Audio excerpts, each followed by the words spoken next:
नरेंद्र मोदी ने मन की बात कार्यक्रम में चीन पर साधा निशाना। आपको बता दें कि मन की बात कार्यक्रम में प्रधानमंत्री नरेंद्र मोदी ने लद्दाख मसले पर बात की।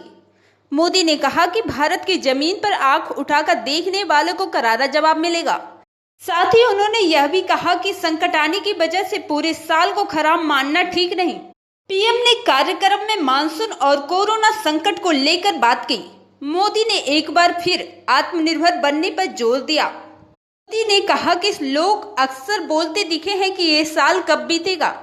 लोग कह रहे हैं कि साल अच्छा नहीं है, यह शुभ नहीं है। लोग चाहते हैं कि यह साल जल्द बीत जाए। मोदी ने कहा कि इस साल देश ने कोरोना संकट देखा, उस बीच अम्फान और निसर्ग तूफान भी आए, फिर टिड्डी दल और भूकंप के इतने झटके भी आए।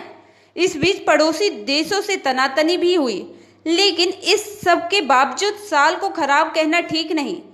मोदी बोले कि मुश्किल आती है, संकट आते हैं, लेकिन आपदाओं की वजह से साल को खराब मानना ठीक नहीं। और ये सोच लेना कि पूरा साल ही ऐसा है, ये भी ठीक नहीं। एक साल में एक चुनौती या 50 चुनौती आने पर उससे पूरा साल खराब नहीं हो जाता। मोदी ने आगे देशवासियों को आत्मनिर्भर बनने की सलाह दी। कहा कि यह सैनिकों की मदद होगी। आगे उन्होंने कोरोना संकट पर बात करते हुए बताया कि देश लॉकडाउन से बाहर निकल आया है। अनलॉक में कोरोना को हराना और अर्थव्यवस्था को मजबूत बनाने पर जोर देना है। मोदी ने मास्क पहनने, 2 गज की दूरी का पालन करने को कहा।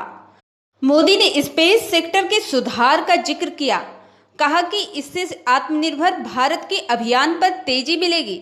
मोदी ने हर घर के बच्चों से गुजारिश की, जब टाइम मिले तो घर के बुजुर्गों का वीडियो इंटरव्यू करें।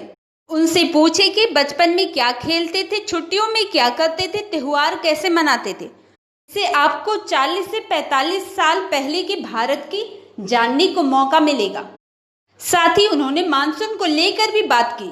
उन्होंने बताया कि इस बार बारिश अच्छी होने की उम्मीद है। गणेश चतुर्थी को लेकर उन्होंने कहा कि इस बार इको फ्रेंडली मूर्ति बनाने की कोशिश होनी चाहिए, जिससे वह नदी में संकट पैदा न करे। पूर्व पीएम पीवी नरसिम्हा राव को याद करते हुए उन्होंने कहा कि वह अनेक भाषाओं को जानते थे, जो भारत के सबसे अनुभवी नेताओं में से एक थे। वह 17 वर्ष की उम्र में से ही अन्याय के खिलाफ आवाज उठा रहे थे। इसी के साथ मैं यानी प्रतिभा गुप्ता को दीजिए इजाजत और ऐसा ही खबरों के लिए जुड़े रहिए हमारे चैनल से।